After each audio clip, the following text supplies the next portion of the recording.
कुछ ही देर बाद जैसे ही अभय अपने ऑफिस पहुंचा, उसने देखा कि उसकी कैबिन में उसकी टेबल के ऊपर एक लेटर पड़ा था। जैसे ही अभय ने वो लेटर पढ़ा, उसके पैरों तले जमीन खिसक गई। ये उसका टर्मिनेशन लेटर था जो डायरेक्ट कंपनी के सीईओ से आया था। Termination letter? वो भी मुझे? वेट, ऐसा नहीं हो सकता। और मैं तो कभी कंपनी के मालिक से मिला भी नहीं हूं, तो मैंने उनके साथ बदतमीजी कब की? लेटर में लिखे टर्मिनेशन का रीजन पढ़कर अभय का दिमाग ही हिल गया। गुस्से से भरा अभय वो लेटर लेकर सीईओ के पास पहुंचा। मिस्टर अमन, मुझे आपसे बात करनी है। अभय, हाँ बोलो। आपने टर्मिनेशन लेटर क्यों भेजा? जिस शख्स से मैं आज तक मिला नहीं हूं, मैं उनकी बेइज्जती क्यों करूंगा? मिस्टर अभय, आप उस शख्स से मिल भी चुके हैं और आपने उनकी बेइज्जती भी की है। और अगर आपको ये बात झूठ लग रही है तो सर आज ऑफिस आए हैं, आप सामने उनके केबिन में जाकर उनसे मिल सकते हैं।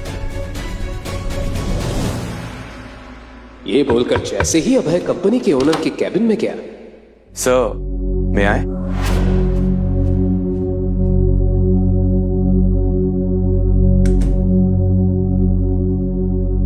सर, मेरा नाम अभय है। मैं आपकी कंपनी का मैनेजिंग डायरेक्टर हूं। वो नहीं, शिवम को देखकर अभय के होश उड़ गए। शिवम, तू? तेरी हिम्मत कैसे ओनर के केबिन में घुसने की? और तू उनकी कुर्सी में बैठा? भिखारी कहीं का। सिक्योरिटी आ ही जाएगी तुझे बाहर निकालने के लिए। एमडी साहब। यस बॉस, तुम लोगों का दिमाग खराब है क्या? ये 2 कौड़ी का आदमी सड़क पर ठेला लगाता है, तो ठेला लगाता भी हूं और इस ऑफिस को चलाता भी हूं, और इन दोनों के लिए टैलेंट चाहिए जो तुझ में नहीं। सिक्योरिटी, इसे बाहर निकालो और आज के बाद ऑफिस के आसपास दिखाई नहीं देना चाहिए। Get out. सर प्लीज मुझे माफ कर दीजिए। सर प्लीज, एक मिनट प्लीज। सर प्लीज मुझे माफ कर दीजिए। मुझसे बहुत बड़ी गलती हो गई। मुझे नहीं पता था आप कौन है सर। सर प्लीज मुझे माफ कर दीजिए। मैं आपके पैर पड़ता हूं सर। सर प्लीज मुझे माफ कर दीजिए।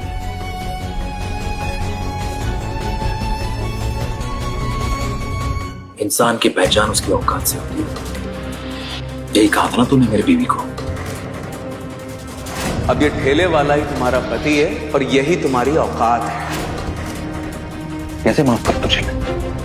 काम कर, उठ और फौरन मेरे बीवी से जाके माफी मांग, उसके पैरों में गिर। ठीक है सर, मैं उनसे माफी मांग लेता हूं। और सुन, अगर आज के बाद मेरी बीवी के आसपास भी नजर आए तो तेरा ऐसा हाल करूंगा कि तेरे आने वाले 7 पुश्ते भी तेरी शक्ल पहचान नहीं पाएंगे, समझा?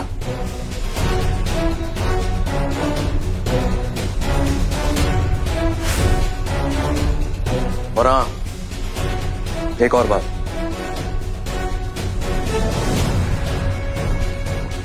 जॉब चाहिए ये? चाहिए तो अपना मुंह बंद रख। जो कुछ भी हुआ यहां, जो कुछ भी तूने सुना या देखा, ये बात मेरी बीवी तक नहीं पहुंचनी चाहिए, कभी भी नहीं। क्यों शिवम दृष्टि से छुपा रहा था अपना इतना बड़ा सच? लेकिन अभय ही अकेला नहीं था जिसे शिवम ने इस कदर सबक सिखाया था। आज से 2 साल पहले इससे भी ज्यादा खतरनाक और दिल दहला देने वाला सबक शिवम ने दृष्टि के कॉलेज के उस सन की दीवाने ऋषभ सिंघानिया को सिखाया था, जो दृष्टि के लिए अपनी एक तरफा मोहब्बत में पागल हो चुका था। ऋषभ दिल्ली का मशहूर बिजनेसमैन सिंघानिया इंडस्ट्रीज के मालिक का बेटा था, इसलिए कॉलेज में सब उससे डरते थे। ऋषभ सिंघानिया अमीर बाप की बिगड़ैल औलाद था जो कई बार जेल जा चुका था, लेकिन फिर भी वो अपनी हरकतों से बाज नहीं आया था, क्योंकि पैसे और पावर के बलबूते पर वो हर बार आसानी से बाहर आ जाता था। एक दिन दृष्टि अपने दोस्त के साथ कैंटीन में पहुंची ही थी कि तभी अचानक ऋषभ ने उसकी कमर को पकड़कर अपने करीब खींच लिया। दृष्टि ने उसे धक्का देते हुए कहा, क्या बदतमीजी है, पागल हो गए क्या? पागल? जाने मन, तुम्हें छूने का हक तो सिर्फ मेरा है ना। वैसे ये बताओ, कल रात को मेरे मैसेज का रिप्लाई क्यों नहीं किया?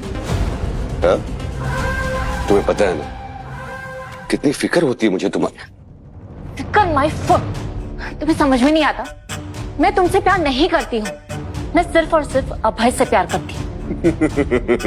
ओह माय गॉड, लगता है तुम्हें पता नहीं है तुम्हारा वो बेवफा आशिक तुम्हें छोड़ के कल रात को यूएस जा चुका है। What? दिमाग खराब हो गया क्या तुम्हारा? अभय मुझे छोड़कर कहीं नहीं जा सकता, समझे? मैंने उसे मना कर दिया था वहां जाने से। दृष्टि ने देखा कि अभय ने उसे मैसेज किया था कि वो यूएस जा रहा है, जो दृष्टि ने पढ़ा नहीं था। दृष्टि को अपनी आंखों पर यकीन नहीं हुआ कि अभय उसे बिना मिले कैसे जा सकता है, और उसने अभय को फोन लगाया। आप जिस नंबर से संपर्क करना चाहते हैं वो इस वक्त उपलब्ध नहीं है। बड़ी भोली हो तुम, तुम्हारी इसी मासूमियत पे तुम्हें मरता हूं। जाने मन बहुत बड़ी गलत फहमी हो गई है तुम्हें। जिस अभय की तुम गुणगान गा रही हो ना, वो तुम्हें दूध में पड़ी मक्खी के तरह निकाल कर यूएस जा चुका है। अरे उसे भी सक्सेस चाहिए था लाइफ में, बहुत सारा पैसा चाहिए था उसे। कब तक तुम्हारे साथ टाइम पास करता? उस गरीब की फूटी किस्मत पे किसी की निगाह पड़ी होगी और बहुत बड़ा मौका दे दिया होगा तो गया। ऋषभ की बातें दृष्टि को तीर की तरह चुभ रही थी। खैर छोड़ो, मैं तुमसे आज ही शादी करने को तैयार हूं। ऋषभ दृष्टि का हाथ पकड़कर खींच रहा था कि तभी दृष्टि ने उसे एक जोर से थप्पड़ जड़ दिया। कैंटीन के सभी लोगों के सामने ऋषभ की पहली बार इतनी बेइज्जती हुई थी। How dare you? मैं तुमसे प्यार नहीं करती, और खबरदार जो मुझे छूने की कोशिश भी की ना तो। बहुत अकड़ है ना तुझमें दृष्टि नारंग। मैं तेरा वो हाल करूंगा ना कि तू अपना ये खूबसूरत शक्ल किसी को दिखाने के लायक नहीं रहेगी। ये चाटा जो तूने मुझे मारा है ना, इसकी बहुत भारी कीमत चुकानी पड़ेगी। और तेरी ये अकड़ अपने जूते के नीचे कुचल ना दी ना मैंने, मेरा भी नाम ऋषभ सिंघानिया नहीं।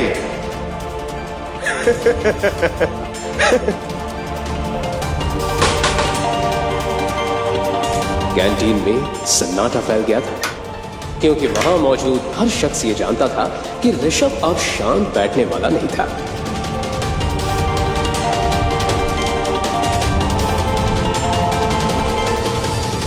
आखिर ऐसा क्या करने वाला था ऋषभ? क्या ऋषभ दृष्टि के खिलाफ कोई षड्यंत्र रचने वाला था? उसी रात जहां पूरा शहर सुकून की नींद में डूबा हुआ था, वहीं आज रात दृष्टि की जिंदगी में एक बहुत बड़ा तूफान आने को तैयार था। आधी रात हो चुकी थी जब उसकी एक दोस्त का कॉल आया।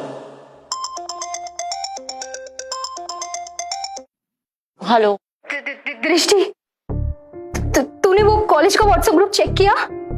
क्या यार, इतनी रात को कॉलेज ग्रुप कौन चेक करता है? तुझे क्या हुआ? तू इतनी घबराई हुई क्यों साउंड कर रही है? तू बस जल्दी से जल्दी ग्रुप चेक कर अभी। क्या हुआ यार? जैसे ही दृष्टि ने मोबाइल पर कॉलेज ग्रुप चेक किया, उसके पैरों तले जमीन खिसक गई।